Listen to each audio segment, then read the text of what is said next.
Hi, y'all. This is Kristen Chenoweth. Hi, I'm Gloria Stefan. This is Sarah Bareilles. Hi, I'm Patty Lapone. This is Lin-Manuel Miranda. You're listening to the Broadway Podcast Network.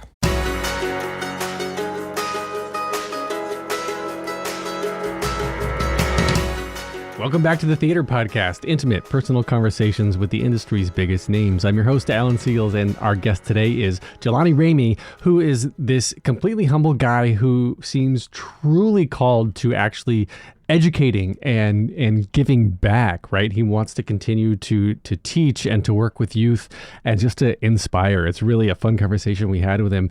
We have a fun comparison between spending 7 years in Lion King and in playing Simba, an iconic fictitious character, versus Eddie Kendricks in Ain't Too Proud, a real life guy from the Temptations. Just the ability to compare and contrast those two roles was actually quite fun. But he's in an upcoming speaker series out in New Jersey that you got to check out. Can't wait to share this with you.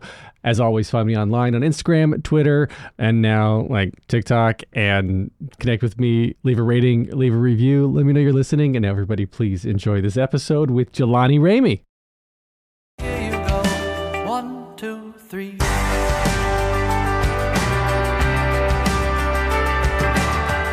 Our guest today is a New Jersey native, possibly best known for his 3 years as Simba in the Broadway, national tour, and Vegas companies of Disney's Lion King, as well as parts in Disney's High School Musical and High School Musical 2, Parade, Cabaret, and recent off-Broadway production of Smokey Joe's Cafe. He was also Eddie Kendricks in the Broadway production of Ain't Too Proud and will be the guest in the upcoming Broadway lecture series at Stageworks at Studio 237 on March 11th. Jelani Remy, welcome to the Theater Podcast.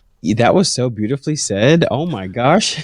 Well, thank you. That was so great. It's all your work, man. Thank you so much. I mean, it's great to be here. Hi, everybody. It is a thrill. So where did you start out with your love for theater? Because obviously we're going to get into Lion King, and I'm sure everybody asks about that. But I want to know, little Jelani, like, what made you look up to? Did you look up on a stage? Did you see a movie and you were like, "That's it. That's what I need to be"? Well, I was a kid who always loved to sing and create, and I was sort of that kid that like asked my parents for a school set so I can play school in my playroom by myself with my stuffed animals.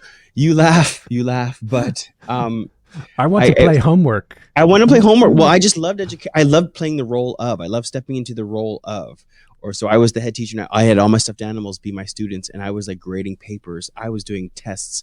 I was really committed to the craft, but I didn't know what it was. But in hindsight, that was acting. That was sort of diving into the musical theater world because I love music and I love playing. And it was actually my chorus teacher in middle school, high school, Jen Jessen, who sort of pushed me to do my first musicale, which was Grease. And I got the role of, you guessed it, Duty. And and I got to play that role. And he had a song. Duty has a song called Those Magic Changes. And I practiced it. And I remember like it was our dress rehearsal for our friends at school. And I got to sing it in front of the school. And they clapped for me. And I've never felt anything like that before.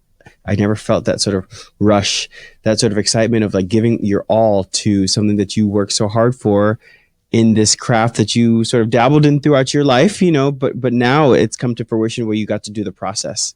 And I fell in love with it instantaneously and knew that like that's what I wanted to keep doing. Wow. Grease, man. Well, the all-American musical about changing yourself so people like you. There's that. But also it was about like what theater does for kids in high school. Like I finally felt like I belonged somewhere, like I was a floater. I had a lot of friends in all different areas. I played the sports too. Like I was that jack of all trades. That's what they call it, jack of all trades. Mm-hmm. Yeah. Like I would sing the national anthem in my football uniform, my gear. I'd climb up the bleachers in the cleats. And I remember my coach, Ed Sadlock, would be like, son, go up there and sing that anthem, but don't do any of that ooh, ah, ah stuff. You sing it like it's supposed to be sung straightforward. You understand? And like, ooh, ah, ah. He didn't want any of the runs. But like, I got to perform while, being on JV. But I loved Ed Sadlock because he taught us such discipline with love and like structure. So everything he said had such a gravitas to it. So like I wanted to make him proud, you know. Yeah, I mean I think that's like a good coach. You know what I mean? Also, great coach, and I think that's also why now I love teaching still to this day. Not from playing by myself in my playroom, but from having great teachers and mentors along the way that were rooting for me and sort of giving me tough love, but also like opening up my potential and really throwing me out there. Did you were you an only child? Do you have any siblings? In my mind, I was, but there were 4 other siblings around me. I was expecting you to say you were an only child because when you're like playing school by yourself, I thought is that fun for siblings to play school? No, they didn't want to do that. They didn't want to do that. No, it was a solo mission, and I was also the youngest, so I felt like I now know that I'm the youngest because my parents finally got the mix right. After me. But the other ones are fantastic individuals in their own respective fields. But we're all super close. But no, nobody wanted to play school with me. But we did play like mobsters or like Three Ninjas. Like I definitely did Mortal Kombat with my brothers, like things like that. Which insight was acting. Oh, absolutely. It surely was. Or like we definitely thought we were Boys to Men at one time. I'll never forget, like one time our parents like left us home alone because my eldest brother was watching us and we were doing like Boys to Men and I was dancing on a coffee table and it shattered and the concert was over. Do you hear what I'm saying? Oh yeah. The concert was over and we had to wait till our parents got home and they got in trouble and not me because, you know, I was the wee one. But like, yeah, you were the youngest. You were just going along with what they said. You know what I mean? I hear that. As the oldest child, I feel I know what you're talking about. I feel you. Totally. So I got in trouble all the time for things that I allowed my brother to do. But now what's great is that they support me to no end. You know, they really skyrocketed my career, you know, from babysitting till now. So it's nice that they get to see this journey. And that's one of the main things also is fun is getting to like, yes, I've gotten to explore the world with shows, but like what's so fun now is bringing it back home. So I love the fact that I'm able to do, you know, this talk back with Robert near my hometown. So people like can just see my evolution and see where I'm at home. Right. Robert Bannon, who is the creator of the Broadway lecture series. Right. So like talk more about that for a second, because you're from New Jersey. And now, like, is this a local theater? Is this like what kind of space? So this is Robert's scenario. I've never been. This is Robert's situation where he loves to bring, you know, Broadway talent to, you know, the area, and I think that it's great, especially that it's someone like me who's come from the area. I think it's a really nice way to sort of have a laid back conversation, and you're going to learn some new things. I'm going to tell you some new things that are happening in my life that are really exciting. That's coming up. And also just to say thank you and to really put a face to the name, because I feel like as I get riper, I'm not going to say older, I'm going to say riper. There's a new generation. Wiser. I love that. There's a new generation of theater performers that are in the schools that have heard about me or heard about, you know, shows, but like I love meeting the people, you know, and like meeting the next generation of artists or people that even appreciate what we do. So it's exciting to sort of come home and have a proper meet and greet. You mentioned, I mean, performing around the world and whatnot, and being in Lion King, I feel like it's like an institution right now, because it's this giant machine. There are these shows that have been around for now literal decades. I mean, 25 years. Right. Yeah, so 25 years Lion King. You got Wicked and Aladdin and just a handful of others. I think, you know, yeah. Hamilton's going to be running, I think, forever as well. But like, do you remember the first time you saw Lion King as like when you were younger? Was it? When you were, of course. I mean, yeah. So then getting to play Simba. Iconic. Right. Yeah, so I got the show. I was doing another show for Disney. I was doing High School Musical out of college. It was the best experience ever. I was scared, SHIT-less, you know, to sort of go into this theater world that I liked, but I didn't know the potential. I loved rather, but I didn't know the potential of it. And being in a Disney show is just the most incredible experience because nobody does a show like them. And also, like, we were at the pinnacle of like the High School Musical phase with the world. Right. We were treated like rock stars, and I got to learn so much from such amazingly talented and kind people. And then we did High School Musical 2 after that, which was, it didn't go where we wanted it to go. You know what I mean? I'll say that. It's a sequel. But the show didn't go where we wanted it to go. But then my Lion King journey was so beautiful. And I mean, people know the story.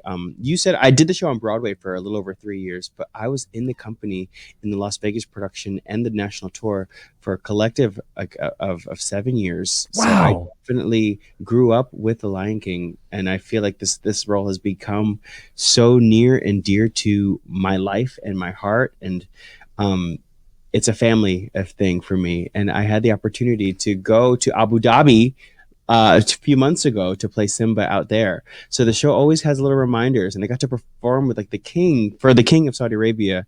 And the show has just really given me such amazing experiences, but also like so many attachments. And I don't think it'll ever leave my life. And I don't want it to.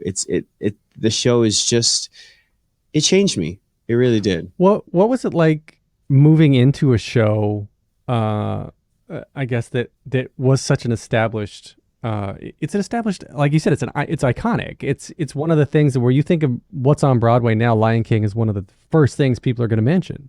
That's right. And there's a reason, because the show has so many great messages and so many great things to see and feel. I think that's what people love most about the show, is that you feel it. And for me to step into it, I was first cast as the back legs of the rhinoceros. Yeah. You were the rhinoceros? I paid my dues. I was the bum. Yeah. The rhinoceros. But look at that journey from starting from, a buttocks to the king, which is awesome because I got to learn how the show worked and the appreciation of the ensemble of any show, but especially so like the Lion King. It was just wonderful. And it grew my passion. It grew my sort of devotion to it. And I think that, being part of it, I then learned how to put myself into it. And I got to put Jelani into my Simba and do things that made me laugh. I'll tell you that what I also did is that the kids, there's 2 young Simbas, then they trade off because of child labor laws. They're only in the shows for a certain amount of time, and they grow so fast. So like, it's like once you get that, they leave so quickly. But I made it my mission to study each individual kid. And anytime one was on, I would do his little, like whatever I carried from watching him into my performance. And that kept it fresh and exciting. And they always grew and evolved and changed. And I got to study it a little bit and make it sort of fresh and exciting for myself as well. But then also putting my Jelani-isms and making it true to myself. I think that's how I was able to stay with it for so long. Oh, that's so much fun. Fun. I wouldn't even think about mirroring the little kids, but yeah, you're right, because I'm a nuanced actor, you know what I mean? I'm a nuanced performer. So. Did you do you see like the future of, it's a cheesy question, but I don't know any other way to say it, like the future of Broadway, the future of performing, when we used to be able to do stage doors all the time, right? And you come out and Lion King is a family show, right? And yeah. And you would come out stage door, see all these kids. I'm sure there was kids there that would like just look up to you and you're like, holy crap, like this is somebody that looks like me on the stage doing Broadway, doing a movie I love or a show that I love or whatever. Like, do you remember the first time like that sort of clicked for you of like, I'm inspiring these people to be something they never thought they could be before? I get surprised all the time still by people saying like, I saw you do this, and like, or like, oh, so I'm working on the show where I'm on the other side of the table and I'm helping out a creative team.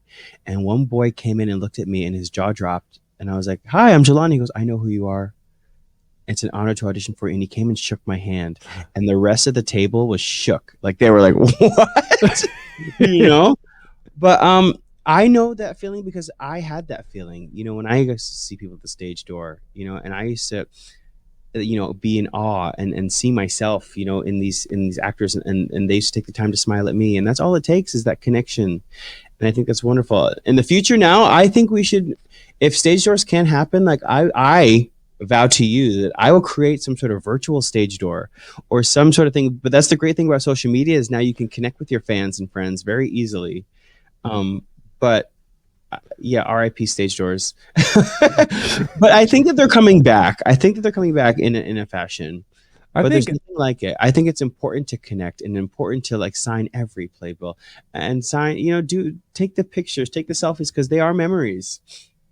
Their memories and their moments where if you walk away with a positive emotional attachment to it, that you're going to think back on it and like, I went to see the show, and is it going to be like the greatest thing I ever did or a moderately okay thing I did? And then like I think all the icing on the cake around the stage door and your experiences with the people who gave you that magic, I think are only going to add to it, right? We're going to take a short break. Stay tuned for more of the episode.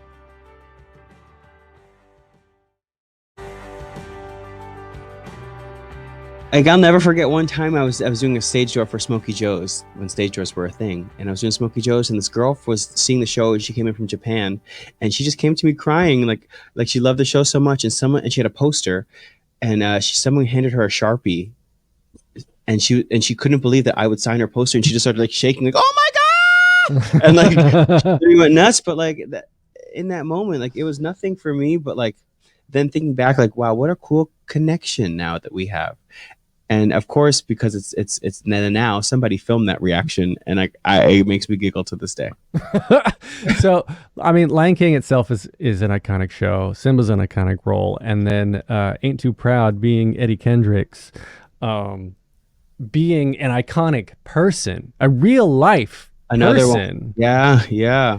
Because you're moving into the show like Ain't Too Proud. Ain't Too Proud had a respectable run for a couple years, right? I mean, I say Gone Too Soon, but yeah, it had a great run. Right, had a great run for a little while, but then the Temptations are still performing to this day. Guess what? What? One of the guys in our show is now on tour with the Temptations. He's an actual Temptation. Juwan, right? Juwan Jackson, who I just spoke to before I got on this call. He is an actual Temptation, so like living proof of like, wow. And I'll never forget my first time my dad saw me as a Temptation, like in the show. He lost his marbles. Really? And could not compute that like it was me, but Eddie Kendricks, but the Temptation. So he just started calling my name, screaming my name from the balcony. Like, did you hear him during the show? Daddy, it's me. Like I'm like, but he's been to shows before, so he knows how to act. But something among that just made him go bananas. And I think that happened to a lot of people of seeing these artists, the Temptations that you knew and you know their music and you love them, to see them in this show form. Like some people just couldn't handle it. Like it was like, stimulation overload. But that's incredible. Like that's the theater magic, right? So I studied Eddie. I studied his isms. I got food for thought from our amazing director, Des Mackinoff. I worked with the amazing choreographer, Sergio Trujillo and Edgar Gallino. But my breakthrough moment was when Otis Williams took me to dinner and sat me down and was like just talking to me about Eddie. And like, it was just like, wow, this man lived it. And he's here talking to me about it and giving me these nuggets of truth that I can now like put into my performance. And when I tell you that I had the most fun doing that show with those gentlemen and ladies, and the entire cast and crew was just beautiful people, but we got to tell such a fun story written by Dominique Morso. And so I am so thrilled that show happened. I'm thrilled that it lives on, and I'm thrilled to be a part of that legacy.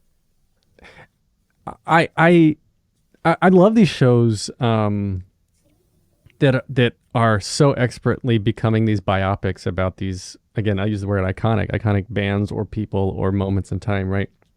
Because while we are entertained and we're getting this great performance from these great performers and the singing and the dancing is awesome, we're also getting a history lesson that we don't realize, that we don't forget.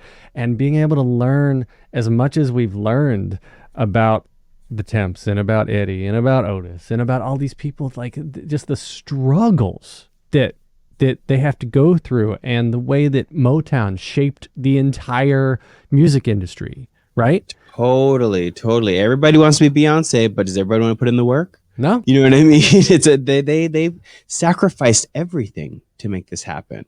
You know, they sacrificed, and they went through a lot to do this, and especially in a well, I'll say this, coming back into the show and seeing how the world was, it wasn't too far off of when they started this journey, so it's kind of crazy how history repeats itself, I would say, but also has it really changed? I don't know, many things, but it's kind of eerie, and it was a really sobering feeling to go through that. Is it more pressure for you, or do you feel any pressure to go back into Lion King as Simba and maintain that level of expectation, or to do like an Ain't Too Proud and be a real person? I think that they're both equally as heavy. But what I love most is that, like, the Lion King, I got to go back into the show for a few weeks on Broadway, and it was after I hadn't done it in about 5 years or so. And so it was interesting to see who I was as a Simba then, and I think it was kind of beautiful because he's a little more settled, but I still have my youthful energy and boyish charm. But I was a different person, and it was really special to see and to do. But Eddie, I doing it and then coming back to it, it was also really cool because we've all grown and we've healed, and we're in a different space, and I got to have a different process because when I first got the show, I jumped in as an understudy that took over. So I never really had a proper build the show process that I got to have when everything went dark and then we had to build the show back again. So I got my process. So I felt like, wow, how cool.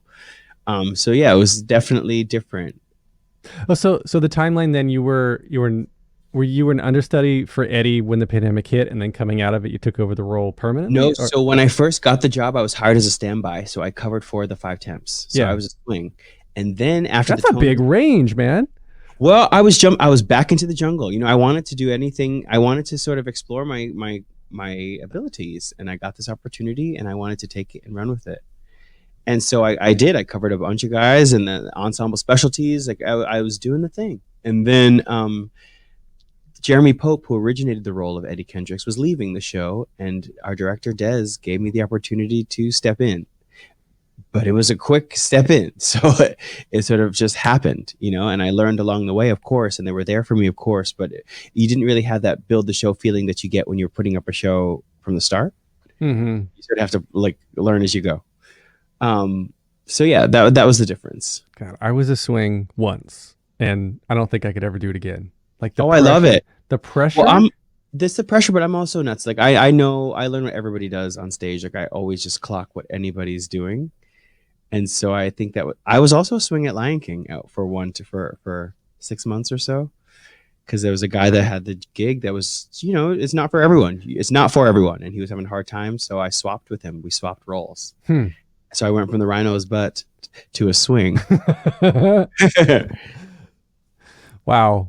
Yeah. I it's funny because outside of theater, like I haven't performed in probably 15 years, and my stress, my anxiety dreams now, I literally just posted about this on Instagram a few days ago, that my anxiety dreams are where it's always Moulin Rouge now, but I have to swing into Moulin Rouge in any different role. Every dream is a different role I have to swing into, but I don't know the words and I don't know any lyrics. Okay, we need to unpack this. Let's do this right now. What is a song in Moulin Rouge? What is a song? Yeah. They're all meant Chandelier. Okay, I was gonna make you sing it, but I won't.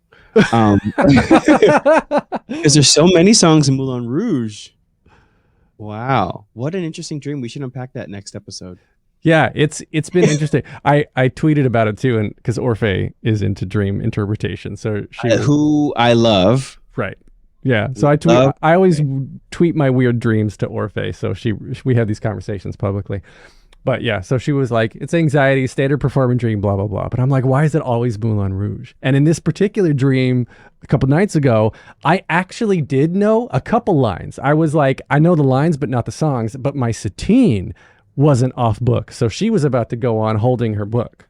Who was your Satine in your dream? No, nobody in my dream was anyone significant. It was all just random dream people, like faceless dream people.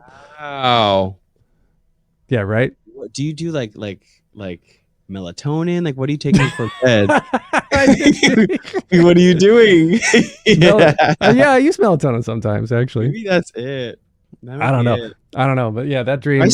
Try sleepy time tea. Try that. But you know what though? One time, normally I wake up right as curtain goes up. There was another time when then I was in the audience. Literally, it was like showtime. It was that normal 3 minutes after curtain when you're expected to go up, and they were like, "Alan Seals, please go to the stage door," or whatever. And I was like, "What's going on?" And they were like, "We need you to swing in right now." I'm like, "I'm literally sitting in the audience, and I've never even auditioned for the show, and you want me to go in?" They're like, "Yep, that's your costume. So go get your costume, put it on." And then in this particular instance of the dream, I went on stage, and somehow I was just watching all the choreography and I was doing it in real time, but they put me way at the back of the stage though, so no one would see me. You blended in. But yeah, that was I mean, speaking of your dream, in reality, the day after we opened Lion King in Las Vegas, our Simba was out, and I had 2 rehearsals I think under my belt, so they put me on. Ooh. And I'd only had 2 rehearsals, and so they had somebody in the wings telling me like where to stand, like football style, like wow, there. Get your marks. Just know that the light's gonna be there. Okay, go. Don't get hit by the set. Don't get hit by the set. And I pulled it off, and that's when I knew I wanted to do this role, because it was such a thrill just to be thrown on and to sort of see how you do. Wait, that was thrilling?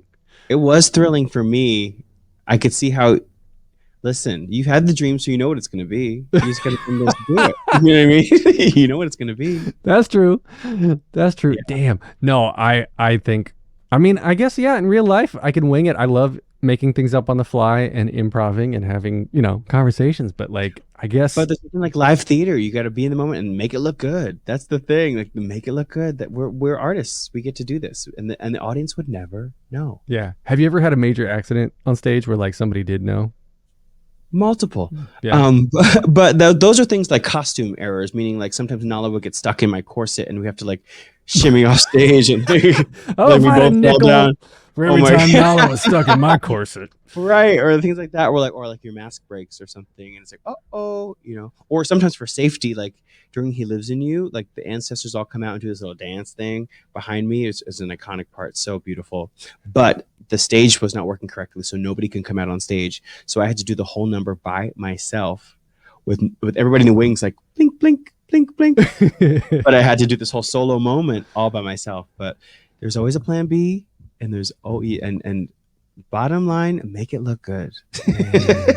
I mean, I can't imagine like Alex Brightman recently, like before Beetlejuice, right, got like hit his head during a performance and got the concussion, right? Like, you know what though? He is so full out though. He is one of the most full out people on the planet. Right. Oh, I did a show once where I had to like run out on stage and like make this hard right turn around a set piece, and I had on my character shoes, and so like I hit the edge of the heel just at that point. Do your listeners know what character shoes are? They do, right? I hope so. Okay. If you don't know, it's a sensible shoe that we wear on stage. They're usually black. I'm a little lift to them. Yeah, little tiny heel, little tiny lift. A little kitten heel. But if you, apparently, as I found out, you catch the edge and you lose all your grip. And so I fell on my butt. I fell on my rhinoceros.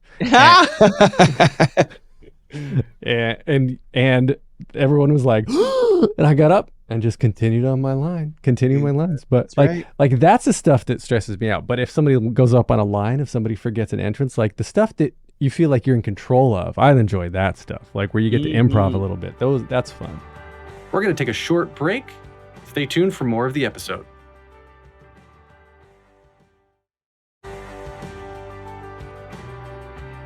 I remember doing a scene with somebody on stage and they forgot their line, so we kept on moving, and then all of a sudden later on they shouted out their line.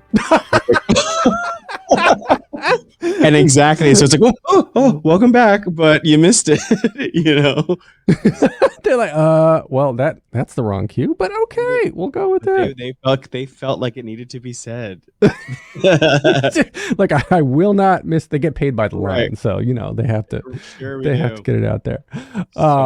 Well, that's amazing. All right, so I wanna just wrap up real quick with 3 standard closing questions that I ask everybody just to end the episodes. The first one, just simply, is what motivates you?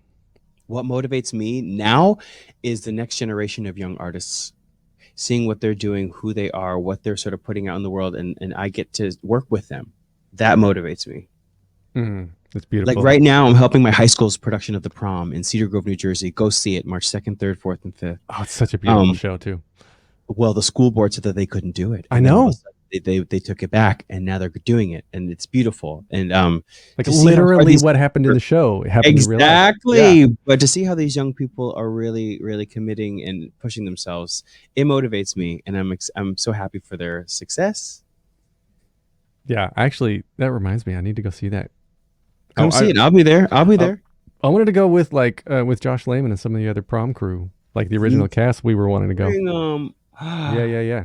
How fun. Yeah. That's I'm it. so thrilled for I got to them. text Josh right after this is over. Okay. Cool. Yeah. So next question then. What advice would you give to your younger self and younger people listening now, starting out down a similar path? No doesn't mean no. It means not right now. Beautiful. And then last. So, I got to do a note too for all my students know this. I say this: if you stay ready, you never have to get ready. If you stay ready, you never have to get ready, because somebody else is going to be ready. What is staying ready for you? That means always being present, always knowing your surroundings, being kind to people. Just being ready for anything. Yes, and you grow with the punches. Being prepared. Oh, I love that. All right. Hardest question now. Last one. If you could only see one show for the rest of your life, but you can see it as many times as you want, what would you see? This is where my anxiety kicks in, because how can I just pick one? I think that I would have to say Pippin is a fun one. Yeah, because one of the reasons I really fell in love with this sport is Ben Vereen's performance and breaking that fourth wall, the leading player, and the connection and the dancing and the singing and the truthful storytelling and the circus of it all. Oh, I love that. I love that you called it a sport, because I refer to Broadway often as the Olympics of theater. It truly is, because we eat, sleep, and breathe this, and a lot of training and sweat and blood, sweat, and tears go into it, It is. And then you have to be at the top of your game. Like you said, you always have to be ready, because those who aren't don't get the gig. You're right. There you go. It all comes back. I'm snapping. It all comes back to that. All right. So, of course, let's see. Get tickets to see you at the Broadway lecture series on March 11th. You can go to. I want to. Wait. I'm going to ahead. interject. They say it's a lecture, but I mean, what's a lecture without a couple songs, right? So make sure you. Are you performing? You know what I mean? Why not? But yeah. Okay. Wait. Now I'm snapping. Plug away. Okay. Think inside the actor studio means Broadway. That's their tagline. Yeah. So March 11th, Stageworks at Studio 237 out in Jersey. Go to stageworksnj.org. And where else can we find you online and connect with you and say hi? Oh my gosh, please say hi. I'm on Instagram at It's Jelani Remy. That's ITSJELANIREMY. Because I love y'all. That's a very voiceover artist of you. I'm multifaceted. DJW. Thank you. You need to do all the radio commercials for you all the time. I kind of want to do a spinoff with Delilah. That's one of my goals in life. It's Jelani and Delilah. There you go. You can get more episodes like this, more of me at thetheaterpodcast.com. I'm on theater_podcast on Instagram, Twitter, Facebook, TikTok. I don't know what I'm doing on TikTok. If anyone wants to help me on TikTok, hit me up, because I don't know what I'm doing. Leave a rating and review. Leave a rating and review wherever you're listening. Help spread the word. Thank you, Jukebox the Ghost, for the intro and outro music. And thank you, Jelani, for making this happen. And special shout out to Robert Bannon, too, for hooking us up, making this episode happen.